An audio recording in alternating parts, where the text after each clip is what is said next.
Miqueias, capítulo 6.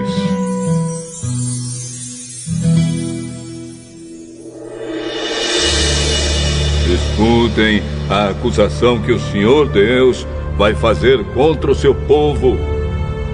Levanta-te, ó Deus, e faze a tua acusação, e que as montanhas e os montes ouçam o que dizes. Ó montanhas, ó alicerces firmes da terra, escutem a acusação que o Senhor faz contra Israel. Pois ele tem uma questão para resolver com o seu povo. Ele vai acusar o povo de Israel.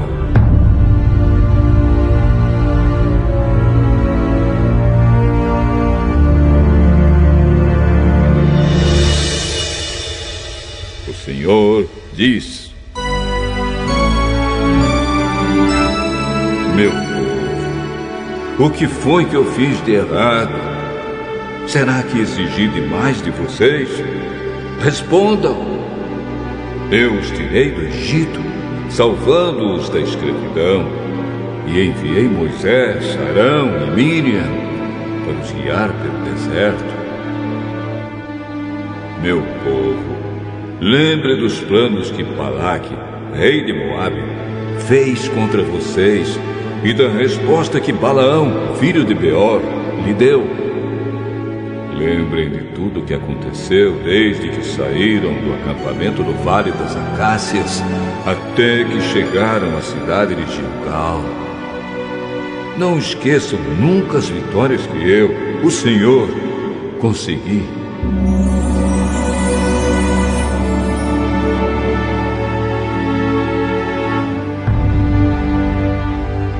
O que é que eu levarei quando for adorar o Senhor?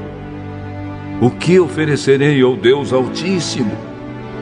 Será que deverei apresentar a Deus bezerros de 1 ano para serem completamente queimados? Será que o Senhor ficará contente se eu oferecer milhares de carneiros ou milhares e milhares de rios de azeite?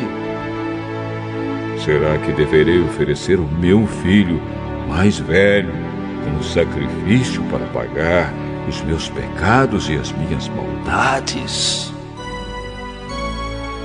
O Senhor já nos mostrou o que é bom. Ele já disse o que exige de nós. O que Ele quer é que façamos o que é direito e amemos uns aos outros com dedicação e que vivamos em humilde obediência ao nosso Deus.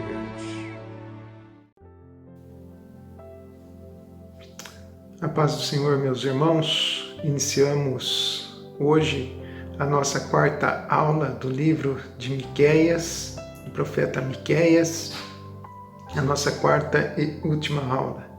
Vamos estar falando hoje a respeito do julgamento do povo de Israel e fazendo então as conclusões finais. De acordo com a leitura que nós ouvimos há pouco, no capítulo 6, do versículo 1 a 8, no versículo 8 ele diz: Ele te declarou, ó homem, o que é bom, e que é o que o Senhor pede de ti, senão que pratiques a justiça e ames a beneficência e andes humildemente com o teu Deus. Ele te declarou. Quem declarou? Deus declarou ao homem, ao seu povo, tudo aquilo que era bom, para que eles praticassem a justiça, mas este povo não praticou a justiça. Pediu para que amassem uns aos outros, mas este povo não amou uns aos outros. Pediu para que andassem humildemente com Deus, mas este povo se perdeu, não andando com Deus, mas antes adorando outros deuses, outros ídolos, levantando outros altares. Este povo, o povo de Israel, é o mesmo povo, conforme nós vimos aqui na leitura, que esteve com Moisés, que esteve com Arão, com Miriam, Este povo é aquele povo que Deus livrou eles da escravidão do Egito, que também fez com que eles andassem em terra firme quando as tropas do Egito estavam atrás deles, perseguindo eles. Este é o mesmo povo que Deus os alimentou quando eles já não tinham mais alimento no deserto, quando eles caminhavam pelo deserto. Então Deus enviou o maná, o seu alimento diário, que vinha dos céus. E quando eles murmuraram, porque havia falta de carne, eles queriam carne, então Deus enviou também a eles as cordonizes. Quando eles já não tinham mais água para beber, Deus fez com que saísse água das rochas. Durante à noite havia uma coluna de fogo, durante o dia havia uma nuvem, e tudo isso para direcionar e para proteger este povo, um povo que Deus zelava tanto por ele, e que Deus zela por ele, Deus zela pelo teu povo, Deus cuida do teu povo. Mas este povo, nós vemos aqui, que foi um povo que praticou a injustiça, a iniquidade, o pecado. Não foi apenas particularidade dos falsos líderes e também dos seus reis, mas também o povo também tinham os mesmos pecados, praticavam boa parte dos mesmos pecados do que os seus maus líderes. Tramavam o mal, trapaceavam, cobiçavam, cometiam violência, odiava aquilo que era bom e amava aquilo que era ruim. Então, sobre este povo veio então o julgamento, veio então a condenação por parte de Deus. E nós vimos lá em Miqueias, capítulo 1, versículo 3, diz: porque eis que o Senhor sai do seu lugar, do seu santo lugar, e descerá e andará sobre as alturas da terra, e os montes debaixo dele se derreterão, e os vales se fenderão, como a cera diante do fogo, como as águas que se precipitam em um abismo. Tudo isso por causa da prevaricação de Jacó e dos pecados da casa de Israel. Qual é a transgressão de Jacó? Não é Samaria? E quais os altos de Judá? Não é Jerusalém? Então diz a palavra do Senhor que ali não sobraria pedra sobre pedra, naquele lugar. As pedras rolariam. Diante disso, meus amados, diante desta situação, este povo está então ali, diante de Deus agora, diante do seu julgamento. E o versículo 6 do capítulo 6 diz: com que me apresentarei ao Senhor? O que esse povo tinha para apresentar ao Senhor? Então, uns podiam ir ao Senhor com bezerros, outros poderiam trazer milhares de carneiros, outros poderiam vir com azeite, outros então ainda poderiam dar os seus primogênitos pelas suas transgressões, ou então o fruto do ventre pelo pecado de suas almas. Mas, amados, a palavra do Senhor em nos Salmos capítulo 51, versículo 17, diz que o sacrifício aceitável a Deus é o espírito quebrantado, e é um coração quebrantado e contrito. Então, nós vemos aqui no versículo 11, o Senhor falando: seria eu limpo com balanças falsas e com um saco de pesos enganosos? No julgamento deste povo, será que Deus seria honesto se ele usasse falsas medidas? Não. Deus é um Deus justo. Deus é um justo juiz. Deus é um justo juiz. Ele é santo, ele é fiel aos seus planos, aos seus propósitos, ao seu reino. Então ele há de julgar honestamente, porque os seus ricos estão cheios de violência, e os habitantes falam mentira, e a língua é enganosa na sua boca.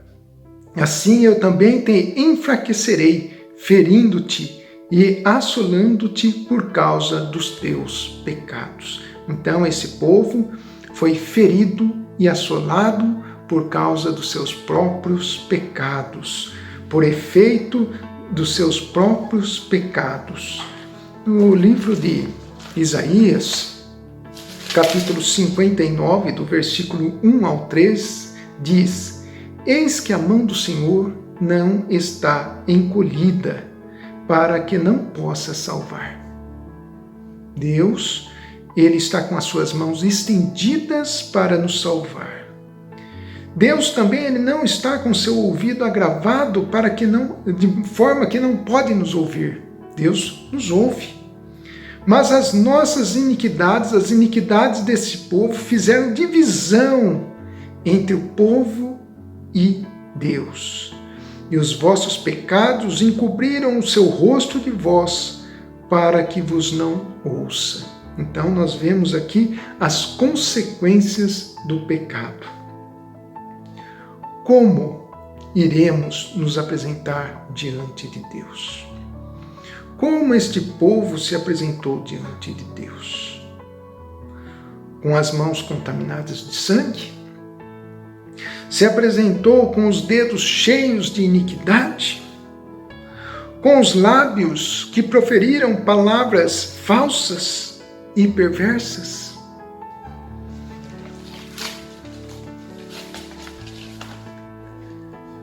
Da mesma forma, então, ele ainda continua falando a respeito dessas consequências. Então ele diz: tu comerás, mas não te fartarás, porque está comendo de sua desonestidade, está comendo de suas transgressões, dos seus pecados. Tu plantarás, mas não colherás. Tu pisarás em azeitonas, mas não te ungirás com azeite. E o mosto que produzir não beberá do seu vinho. Não haverá fermentação deste mosto. Tudo isto porque aquilo que é produzido no pecado não é abençoado por Deus. Tudo aquilo que é produzido é de uma forma desonesta, de uma forma em que é desagradável a Deus, que é condenável por Deus, então aquilo não há prosperidade, aquilo não há vida. E eles ainda no versículo 16, nós vemos que este povo observavam os estatutos de Onri e de toda a obra da casa de Acabe. Onri foi um rei que reinou sobre Israel, sobre o povo de Israel, e ele levou o povo a adorar outros ídolos, a adorar outros deuses. E ainda assim o povo então se encurvava diante de falsos ensinamentos, mas não daquilo que Deus havia ensinado através da vida de Moisés, através da vida de Arão, através das leis que havia dada a Moisés, as leis mosaicas. Mas este povo foi se perdendo ao pecado, se perdendo de acordo com a tua própria vontade, o teu próprio querer, o teu coração carnal, o teu coração humano, e eles foram à ruína por conta disso. No capítulo 7, versículo 7 diz: Eu, porém, esperarei no Senhor, esperarei no Deus da minha salvação. O meu Deus me ouvirá. Amados, aqui nós podemos concluir com o texto que tem sido o texto da nossa oração desde o início do ano, 2 Crônicas, capítulo 7, versículo 14, que diz: se o meu povo, não é qualquer povo, é o povo de Israel, é o povo de Deus, é a igreja de Cristo hoje. Se o meu povo, que se chama pelo meu nome, que sabe quem é Deus, se o meu povo que se chama pelo meu nome se humilhar, orar, buscar a minha face e se converter dos seus maus caminhos, então eu ouvirei, então eu perdoarei, então eu sararei a sua terra. A palavra do Senhor, ela é clara. A palavra do Senhor, ela é honesta. Nós não podemos ficar esperando as coisas caírem do céu. Nós precisamos viver uma vida de santificação, uma vida de santidade, sem a qual nós não veremos ao Senhor. Parece que hoje, como antes, este povo, eles viviam uma vida que eles próprios se enganavam. Não vivemos uma vida de enganação, mas vivemos uma vida temente ao Senhor, uma vida fundamentada na palavra de Deus, porque a palavra de Deus, amados, é luz para os nossos caminhos. Todos esses textos que estamos trazendo, estudando, todos esses profetas que nós estamos estudando, é para iluminar os nossos caminhos e trazer à tona a vontade de Deus para as nossas vidas. A palavra de Deus, amados, não é uma palavra que volta atrás, não é uma palavra que mente. Em Hebreus, capítulo 9, versículo 27, diz: como aos homens está ordenado morrerem uma vez, vindo depois disso o juízo. Deus tem nos dado tempo e Deus tem nos dado oportunidade. Não haverá outra oportunidade, não haverá outro tempo. Aos homens está ordenado morrerem uma vez, vindo depois disso o juízo.